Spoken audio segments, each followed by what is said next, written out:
शुक्रवार का दिन है, हफ्ते का आखिरी कारोबारी दिन होता है और सेंसेक्स एकदम धड़ाम से गिरा है। 600 पॉइंट की गिरावट है सेंसेक्स में। इन्वेस्टर्स का एक दिन में 9 लाख करोड़ रुपया स्वाहा हो गया है शेयर बाजार की नोशनल वेल्थ में। लेकिन यहां राहत इस बात की है कि यह 918 हो सकता था, क्योंकि सेंसेक्स एक वक्त तक दिन में 1200 पॉइंट गिरा हुआ था। तो लगभग आधी जमीन उसने वापस हासिल कर ली है जहां तक वो गिरा था।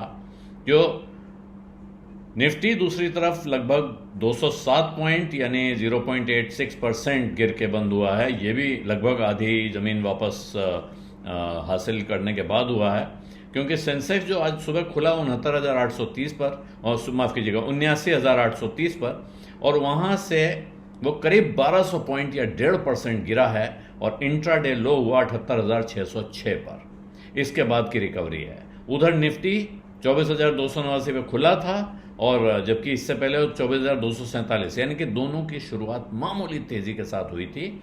लेकिन उसके बाद निफ्टी गिरा 400 पॉइंट 1.6%, और वहां से दोनों में रिकवरी आई है और काफ़ी उन्होंने अपने आज के दिन भर के नुकसान की भरपाई कर ली। लेकिन फिर भी भारी गिरावट है, हल्की फुल्की नहीं है। जैसा मैंने कहा, 9 लाख करोड़ रुपए का फटका लग गया है कुल मिला के इन्वेस्टर वेल्थ को। और जो टोटल मार्केट कैप है बीएसई में लिस्टेड कंपनियों का, बीएसई में लिस्टेड कंपनियों का मार्केट कैप इसलिए रेफर किया जाता है ज़्यादातर क्योंकि बॉम्बे स्टॉक एक्सचेंज बहुत पुराना एक्सचेंज है, वहाँ नई पुरानी सभी कंपनियां लिस्टेड हैं।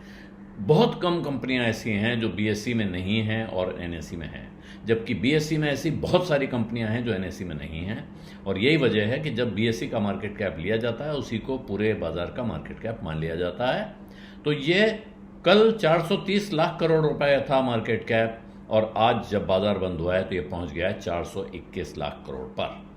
वजह पूछी जा रही क्या हुआ गिरने की, वजह क्या क्या है, तो तमाम वजह हैं। और वजह क्यों पूछी जा रही, क्योंकि जो बाकी बाजार हैं आसपास के, जापान का निक्केई, कोरिया का कोस्पी, ये सब एशियन शेयर उछाल में थे। नैस्डैक में तेजी दिखाई पड़ी थी, क्योंकि उधर ट्रंप की तरफ से फिर बार बार राहत के संकेत आ रहे हैं।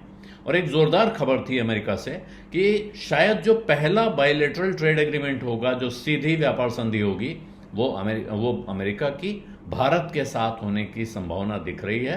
तो ये जबरदस्त खबर थी जिससे उत्साह बढ़ता। लेकिन फिर भी क्यों गिरा है बाजार, तो सबसे बड़ा कारण बिना दिमाग लगाए बिना सोचे है पहलगाम टेरर अटैक का जो असर है। पहलगाम में जो हमला हुआ है जिस तरह से, उसके बाद अब सबको एक तरह की अनिश्चितता है।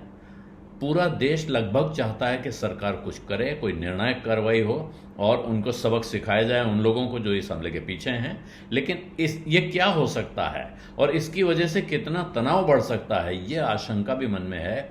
कितनी चिंता हो सकती है, खास तौर पर जो प्रधानमंत्री मोदी ने बहुत कड़े कहा है कि हम ढूंढेंगे और उसके बाद उनको सजा देंगे। तो ढूंढ के सजा दी जाएगी वाले के बाद अब बाजार में एक तरह की एंग्जाइटी, एक अनिश्चितता लगी हुई है कि कैसे अब जो समीकरण है वो कैसे चलेंगे, क्या होगा। और उसमें इस तरह की अनिश्चितता में बाजार को चिंता होती है।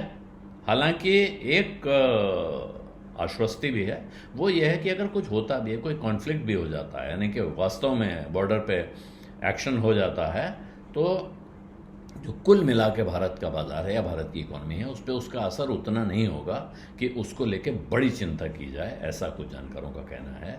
और इसकी वजह यह है कि अब भारत क्या एक्शन करेगा, भारत क्या रिस्पांस देगा, ये सोच सोच के लोग परेशान हैं। और ख़ास तौर पे आप जानते हैं फ्राइडे का दिन, अगले 2 दिन बाजार बंद रहना है, तो लोग पोजीशन लेके जाना पसंद नहीं करते हैं। इस वजह से शायद एक तगड़ा झटका आया, लेकिन फिर लोगों को मौका दिखने लगा और वहाँ पर रिकवरी होनी शुरू हो गई।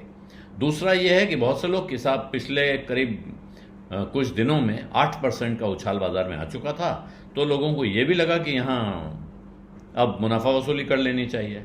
तो ये मुनाफा वसूली एक ऐसा शब्द है जो कभी चल जाता है, कभी नहीं चलता है। बाजार गिरते हैं तो शुरुआत में ही कहा जाता है कि मुनाफा वसूली हो रही है, क्योंकि लगातार 7 दिन बाजार में तेजी थी। तो ये एक एक्सप्लेनेशन है जिसको आप माने न माने आप पर है। दूसरी तरफ दुनिया में जो अनसर्टेनिटी तरह तरह की चल रही है अभी भी, हालांकि भारत पे उसका बहुत कम असर है, लेकिन दुनिया में व्यापार का जो तनाव चल रहा है उसको देखते हुए भी उसकी छाया कह सकते हैं भारत के बाजार पे दिख रही है। हालांकि भारत में क्योंकि ज़्यादातर डोमेस्टिक डिमांड पे भारत निर्भर कर रहा है आज की तारीख में, इसलिए शायद उसका असर नहीं होगा। लेकिन वर्ल्ड बैंक ने अपनी ग्रोथ फोरकास्ट इंडिया के लिए कम की है 0.4 पॉइंट से, तो 6.3% कर दिया है। और वजह दुनिया की अनसर्टेनिटी है, भारत की नहीं। लेकिन और उधर IMF ने भी किया है, इसको 6.5 से 6.2% कर दिया है। ये उसने जनवरी में 6.5 किया था, अब 6.2 कर दिया है।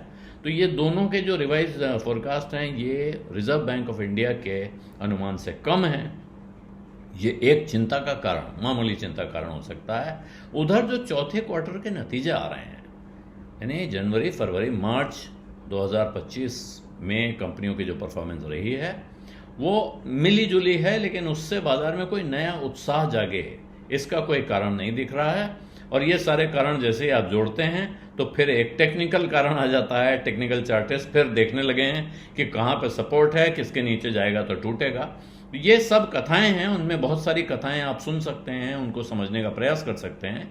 लेकिन बड़ी बात आज के बाजार में एक ही है कि ये पहलगाम हमले के बाद भारत क्या करेगा इस आतंकवादी हमले का जवाब देने के लिए, उसको लेकर बाजार में एक तरफ तो ये है जो नेशनल सेंटिमेंट है कि एक्शन होना चाहिए, उसके साथ यहाँ के लोग भी खड़े हैं। लेकिन फिर अपने पैसे की फिक्र कर रहे हैं और सोच रहे हैं कि कहीं ऐसा ना हो कि ज़्यादा झटका लग जाए, इसलिए थोड़ा फूक फूक के कदम रखने में यकीन रख रहे हैं। बीज अड्डा में आज इतना ही। अब इजाज़त दीजिए। धन्यवाद, नमस्कार।